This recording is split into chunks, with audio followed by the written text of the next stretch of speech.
வணக்கம். சாதி வாரி கணக்கெடுப்பு, அதாவது சென்சஸ் 2011க்கு அப்புறம் நடக்கல.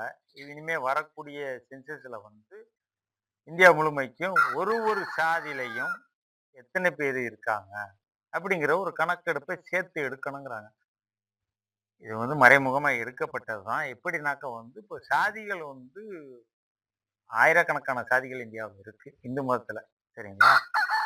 அப்படி இருக்கும்போது, அத வந்து இந்திய அரசாங்கம் வந்து ஒரு இந்திய அரசாங்க அளவுல வந்து அத 3 கேட்டகரியா பிரிக்கிறாங்க.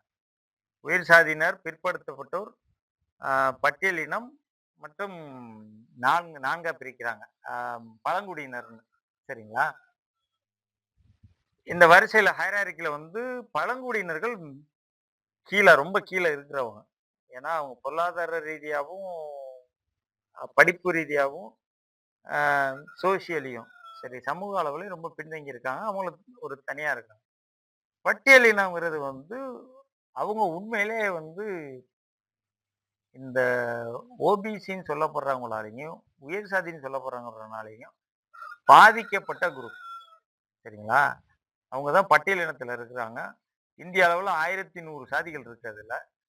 தமிழகத்த பொறுத்தவரையும் வந்து 78 சாதிகள் இருக்கு. இப்போ பிசி பேக்வர்ட் கிளாஸ் அப்படின்னாக்கா வந்து அதிலேயே ஒரு 2 குரூப் இருக்காங்க. MBC and BC. நம்ம விபி சிங் ஆட்சி காலத்துல தான் வந்து பிற்படுத்தப்பட்டோர் இடஒதுக்கீடுன்னே ஒண்ணு வந்துச்சு. ஓபிசி ரிசர்வேஷன் இந்திய அளவுல வந்துச்சு. இது ஒரு மாநிலத்திலயும் அதிலே ஒரு சப் கேட்டகரி வச்சிருக்காங்க. அதிலே பொருளாதார ரீதியாவும், படிப்பு ரீதியாவும் பின்தங்கியவர்கள் அப்படின்னு தமிழ்நாட்டுல எம்பிசின்னு சொல்லுவோம். ஆ இப்ப வேறு சில மாநிலத்துலலாம் இபிசின்னு சொல்லுவாங்க. எக்கனாமிக்கலி அண்ட் எஜுகேஷனலி பேக்வேர்டு அப்படின்னு சொல்லுவாங்க. அப்ப அது பொருளாதாரத்தையும் கணக்கு தான். இப்ப மண்டல் கமிஷன வந்து இந்தியா அளவுல வந்து அ அந்த இந்திரா காந்தியால அமைக்கப்பட்ட மண்டல் கமிஷன் வந்து இந்திய அளவுல எந்த சாதிகள்லாம் பின்தங்கி இருக்குது அப்படிங்கும்போது, அவங்க பண்ண கணக்கு சர்வேயில வந்து பார்த்தீங்கன்னா, அவங்க எடுத்துக்கிட்ட 3 விஷயங்கள். சமூக அளவுல பின்தங்கி இருக்கணும். சரிங்களா? அடுத்து பொருளாதார அளவுல பின்தங்கி இருக்கணும். அடுத்து படிப்பு விஷயத்துல பின்தங்கி இருக்கணும். இந்த 3 பாக்ஸையும் டிக் பண்றவங்க பிசில வந்தாங்க. அதிலேயே ரொம்ப ரொம்ப தாழ்ந்த நிலையில இருக்கிறவங்க ஒரு மாநிலத்தில எம்பிசி இல்ல இபிசி அது மாரி வகைப்படுத்திக்கிட்டாங்க. சரிங்களா? இப்ப இது இருக்கக்கூடிய ஸ்ட்ரக்சர். நம்ம சுதந்திரம் வாங்கி முதல் கான்ஸ்டிடியூஷன் அடாப்ட் பண்ணும்போது எந்த பிரிவினையும் கிடையாது. சட்டத்தின் முன் அனைவரும் சமம். ஆனா கான்ஸ்டிடியூஷன் வந்துட்டு அம்பேத்கரோட நீண்ட நாள் கோரிக்கை ஒரு நியாயமான கோரிக்கை கூட. பட்டியல் இனம் வந்து தலித் அப்படிங்கிறவங்க தீண்டத்தகாதவர்கள். அப்படின்னா வந்து ஒரு சமமான மனிதனாவே வந்து பார்க்க முடியாத சூழ்நிலையில அவங்கள மேல கொண்டுகிட்டு வரணும்னு அம்பேத்கர் நினைச்சது ஒரு முழுமையான வந்து தார்மீகமா எதிர்பார்க்கக்கூடிய ஒரு விஷயம். அப்போ அவங்க வந்து அதுக்கப்புறம் வந்து ஆர்டிகல் 16 இதுல எல்லாம் வந்து திருத்தத்தை கொண்டுகிட்டு வந்து எலக்டோரல் ரிசர்வேஷன் அதாவது ஒரு சில தொகுதிகள் வந்து அந்த பிரிவினர்களுக்காக எஸ்சி எஸ்டிக்காக ஒதுக்கணும். படிப்பு கல்விகளில் வந்து அவங்களுக்கு ரிசர்வேஷன் கொடுக்கணும். அரசாங்க வேலை வாய்ப்புகளில் ரிசர்வேஷன் கொடுக்கணுங்கிறதுக்கு இதுதான் முதல் சட்ட திருத்தமே. அதாவது இந்தியன் பார்லிமெண்டால முதல்ல அடாப்ட் பண்ண கான்ஸ்டிடியூஷன்ல ஏற்படுத்த முதல் திருத்தங்களே இதுதான். இப்ப இன்னைக்கு 100 திருத்தங்கள் எல்லா இதுலயும் பண்ணிட்டோம். சரிங்களா? அது இன்னைக்கும் ஒரு தேவைங்கிற அளவுல தான் இருக்கு. மண்டல் கமிஷனுங்கிறது என்ன பண்ணுச்சு அப்படின்னா, மண்டல் கமிஷன் வந்து அமல்படுத்தப்பட்ட போதுக்கு இந்த ஓபிசி அளவுல, ஓபிசி, எம்பிசி அளவுல வந்து சாதிய கட்சிகள் நெறைய வந்துருச்சு. சரிங்களா? ஒரு சாதியும் வந்து தன்னை பிரதிநிதித்துவப்படுத்தனா, அவன ஒரு தலைவனா போட்டு, அவன் யாரு கூடயாவது கூட்டணிக்கு வச்சு, அவன் பெரிய கட்சிகிட்ட இருந்து வாங்கி திங்கிறதுக்கும், ஆ கட்சிய வளர்க்குறாங்க பேர்ல வந்து வன்முறைய தூண்டுறதுக்கும் இன்னைக்கு பயன்படுது. சரிங்களா? அதுல மாற்று கருத்து இல்ல. இது வந்து பட்டியல் இனத்திலயும் இருக்குது. கட்சி தலைவருங்கிற பேர்ல வந்து, சாதிய தலைவர்ங்கிற பேர்ல வந்து, ஆம் வன்முறைகளையும், வன்முறைகளை கட்டவிழ்த்து விடுறதுக்கும், வாங்கி திங்கிறதுக்கும் பயன்படுத்துகிறவங்க கட்சிகள் தான் இன்னைக்கு அதிகம். சரிங்களா? இது யாரும் மறுக்க முடியாது. சரிங்களா? யாரையும் அரசியல் படுத்தணுக்குன்னு எந்த ஜாதிக்காரனும் மக்களை தான் சார்ந்த மக்கள அரசியல் படுத்தணும். தான் சார்ந்த மக்களோட பொருளாதார நிலை மேம்படணும். அ அப்படின்னு எவனுமே சாதி கட்சி நடத்துறதில்ல. சரிங்களா? நம்ம வந்து விபி சிங் ஆட்சினா 1990ல வந்து இந்த ஓபிசி இத அடாப்ட் பண்ணதுக்கு அப்புறம், தமிழ்நாடுலாம் வந்து அதையும் தாண்டி போயிட்டோம். 50% தாண்டி இப்ப 68% ரிசர்வேஷன்ல இருக்கிறோம். இதுல இஸ்லாமிய உள்ஒதுக்கீடு, பிசிலேருந்து எடுத்து இஸ்லாமிய ஒதுக்கீடு, அவங்களுக்கு ஒதுக்கீடு, இவனுக்கு ஒதுக்கீடுன்னு வந்து இப்ப எங்க வந்து நிக்கிறோம்னா, எம்பிசிங்கிற ஒரு 68 சாதிகள் இருக்கிற ஒரு குரூப்புக்குள்ள, நாங்க வந்து 11% தமிழ்நாட்டுல உள்ள மொத்த மக்கள் தொகையில 11% இருக்கிறோம் அப்படின்னு வன்னியர் என்ற ஒற்றை சாதி அந்த 68க்கு ஒதுக்கப்பட்டதுல 11% எனக்கு குடுன்னு கேட்டு அதிமுக அரசு 10.5% உள்ஒதுக்கீடுல அவங்களுக்கு ஒதுக்கியிருக்காங்க. சரிங்களா? இது மிகப்பெரிய உதாரணம். இப்ப சாதிவாரி கணக்கெடுத்த கேட்டாக்க, இப்ப என்னன்னா சாதி ஒழிக்கிறதுக்கான வாய்ப்பே ஆகாம, இந்த சாதிகள் வந்து அமைப்பளவுல வந்து நிறுவப்படும். இன்ஸ்டிடியூஷனலைஸ் ஆக்கப்படும். சரிங்களா? சாதி உணர்வு இல்லாதவன் எவனுமே கிடையாது. எவனுமே கிடையாது. சாதிய உணர்வு வட இந்தியால இங்க சாதிய ஒழிச்சிட்டோம், சமூக நீதி நிறவிட்டோம், புல்டோசர் வச்சுட்டு தள்ளிட்டோம், எல்லாம் சொல்லுவாங்க. ஒரு வெங்காயம் கிடையாது. அவன் வீட்டுக்குள்ளேயும் சாதி பார்க்கறான்.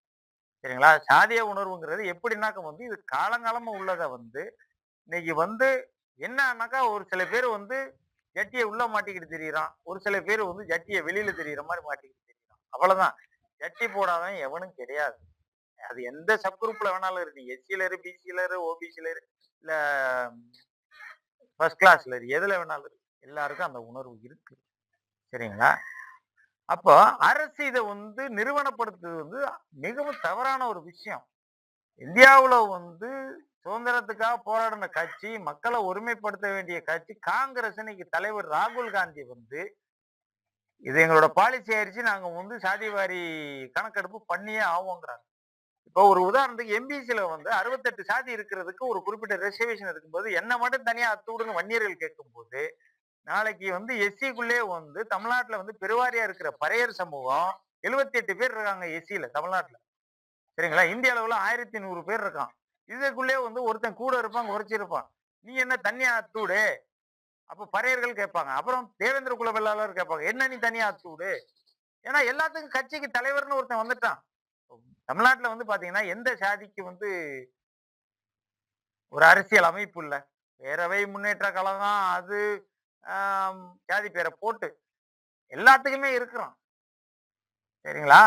அப்படிங்கும்போது இது ஜனநாயகத்துக்கு எதிரான ஒரு விஷயம். நம்ம இந்த 4 குரூப்பா இருக்கிறதே வந்து மாத்தணும் அப்படின்னா. இதுக்கு வழி இல்லாம திரியிறோம். இந்த ஓபிசி ரிசர்வேஷன்லாம் கொண்டுட்டு வந்தாங்கல்ல. 90ல கொண்டுட்டு வந்தாங்க. இப்போ வந்து 90ல கொண்டுகிட்டு வந்து இப்போ ஒரு 35 வருஷம் ஆயிடுச்சு. சரி இதுல ஏதாவது சாதிகள் மேம்பட்ட நிலைமைக்கு வந்திருக்கா?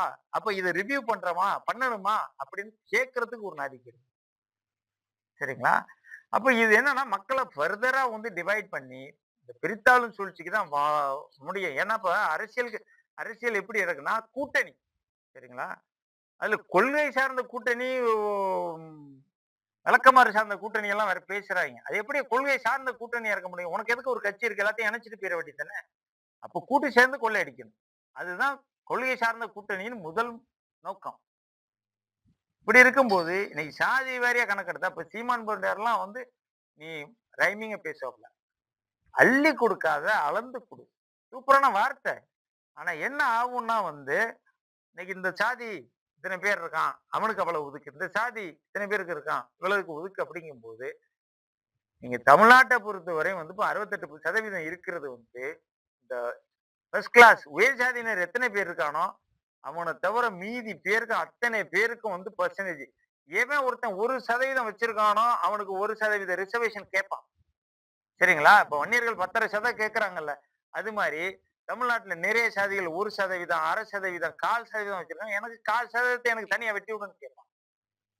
இது எவ்வளவு பெரிய ஒரு ஆபத்தான விஷயம். அறிவில்லாத ராகுல் கேட்கிறாருன்னா, அதே மாரி தான் நிறைய பேர் கேட்கறாங்க. சரிங்களா? மக்கள் புரிஞ்சுக்கணும். நம்ம வந்து சாதிங்கிற ஒரு அமைப்ப ஒழிக்கணும் அப்படின்னா, பிறப்பால் ஒருத்தன் இவன், பிறப்பால் ஒருத்தன் அவன்ங்கிறது வந்து மனித பரிணாமத்துக்கே எதிரான ஒரு விஷயம். இதுல பகுத்தறிவு பேசுற தமிழ்நாடு, பகுத்தறிவுவாதிகள் பேசுகிற ஒரு ஒரு ஒரு ஸ்டேட்டு பைத்தியகாரத்தனமா இதை வந்து முன்னே எடுத்துக்கிட்டு இருக்கு. சரிங்களா? மக்களை வந்து இது மேலும் பிரிவினைப்படுத்தும். ஏன்னா வந்து இங்க வந்து மதம் மாறுறதுக்கு தடை கிடையாது. ஒருத்தன் ஒரு வழிபாட்டு முறைய வந்து மாத்திக்கிட்டு போறதுக்கு தடை கிடையாது. அம்பேத்கரே பண்ணியிருக்காரு. சரிங்களா? அம்பேத்கரே பண்ணியிருக்காரு. அப்படிங்கும்போது, இங்க வந்து சாதி மாறுறதுக்கு தடைகள் நெறைய இருக்கு. ஒருத்தன் வந்து இன்னைக்கு ஒரு சாதி இப்போ ஒருத்தன் இருக்கிறாங்க. அவன் வந்து நேத்து ஏழ்மை நிலையில பொருளாதார ரீதியா, சோசியலா விடுங்க. அப்படின்னு ஒரு கட்டமைப்பே கிடையாது. சரிங்களா? அது வந்து எஸ்சி, எஸ்டிக்கு வேணா பொருந்துமே தவிர, பிசிக்கெல்லாம் அது பொருந்தவே பொருந்தாது. சமூக அளவுலங்கிறது பொருந்தவே பொருந்தாதுங்க. இருக்கிறவன் சமூக அளவுல மேல இருக்கிறான். இல்லாதவன் சமூக அளவுல இல்ல. அவ்வளவுதான். அவன் எந்த ஜாதியில வேணாலும் இருக்கட்டும். பொருளாதாரம் இருக்கிறவன் சமூக ரீதியா அங்கீகரிக்கப்படுறான். பொருளாதாரம் இல்லாதவன் சமூக ரீதியா அது அது உயர் சாதியில இருக்கட்டும், எதுல வேணாலும் இருக்கட்டும். அதுதான் எதார்த்தம். அப்போ சாதிங்கிற ஒரு கட்டமைப்பு பிறப்பின் வழியா அடையாளப்படுத்துற ஒரு விஷயத்த நம்ம ஒழிக்கிறதுக்கு இந்த மனித வளத்தை மேம்படுத்துறதுக்கான சிந்தனையே எந்த அரசியல் கட்சிக்கும் வராது. ஏன்னா, இவன் பிரிச்சு வச்சுதான் வந்து வாக்க வந்து அறுவடை பண்ணணுங்கிற முடிவுக்கு வந்துட்டான். அதனாலதான் இதுக்கான தேவையே வருது. சரிங்களா? நம்ம 4 பிரிவா இருக்கிறத வந்து ஒண்ணாக்குவோம் அப்படின்னா அதுக்கு நினைக்க மாட்டாங்கண்ணா. இப்ப 4ஆ இருக்கிறத 4000 பிரிக்கிறதுக்கு ஐடியா பண்ணும். சரிங்களா? மக்கள் சிந்திக்கணும். மக்கள் சிந்திக்கணும். இது வந்து எங்க கொண்டு போய் நிறுத்தும் அப்படின்னு. இது பிஜேபிங்கிற கட்சி இந்துங்கிறத ஒருங்கிணைக்கணும் அப்படின்னு நினைக்கிறாங்கன்னாக்கா அது அதுலயும் அரசியல் இருக்கு. நான் மறுக்கல. இத கடந்து வாங்க. இத கடந்து வாங்க. இப்ப ஒரு மனுஷன் இருக்கிறான். அவன வந்து நம்ம மார்ட்டின் லூதர் கிங் ஜூனியர் சொன்னதுதான். ஒரு மனுஷனை வந்து அவனோட செயல்பாட்டு அளவுல, அவன சிந்தனை அளவுல எடை போடணுமே தவிர, பிறப்பால் இவன், நிறத்தால் இவன் அப்படிங்கிறது அவர் சொன்னது நிறத்தை வச்சு சொன்னாரு. ஆனா பிறப்பாலே ஒருத்தனுக்கு ஒரு சாதி கொடுக்க முடியும்னா, இப்ப நான் இருக்கிறேன். நான் என்ன முயற்சி பண்ணி இந்த சாதியில பிறந்திருப்பேன்? ஒரு இலவும் கிடையாது. அதே மாதிரிதான் ஒருத்தனும் நான் இந்த மதத்துல தான் பிறக்கணும், இந்த தாய் தந்தையருக்கு தான் பிறக்கணும், இல்ல இந்த சாதியில தான் பிறக்கணும், இந்த மொழி பேசுறவனா தான் பிறக்கணும். நம்ம ஏதாவது முயற்சி பண்றோமா? இல்ல. அப்ப இது எவ்வளவு பிற்போக்கான ஒரு சிந்தனை. எவ்வளவு பிற்போக்கான சிந்தனைய இன்னைக்கு இந்தியா மாதிரியான மிகப்பெரிய ஜனநாயக நாட்டுல இதை ஜனநாயகப்படுத்துறதுக்கும் இத வந்து நிறுவனம். அதாவது இவனுக்கு புள்ள பிறந்தா இவன் இந்த ஜாதி. அப்ப இவன் வந்து எத்தனை வருஷம் ஆனாலும் இவன் இப்படியே தான் இருக்கணுங்கிற ஒரு அளவீட்டு முறை வந்து பொருளாதார அதாவது ஆம், ஒரு எக்கனாமிக்கல் ஸ்டாட்டிஸ்டிக்ஸுக்கு பொருந்துமா? பொருந்தாது. மக்கள் சிந்திக்கணும். என்ன பொறுத்தவரையும் சாதிவாரி கணக்கெடுப்புங்கிறது வந்து ஒரு சாக்கடைத்தனமான சிந்தனை. அதை தமிழ்நாடு அரசியல் கட்சிகள் மட்டும் இந்திய அளவுல உள்ள அரசியல் கட்சிகள் இத வந்து ஆதரிக்க கூடாது. ஆதரிக்கிறவன் அத்தனை பேரும் ஐக்கியப்படும். நன்றி.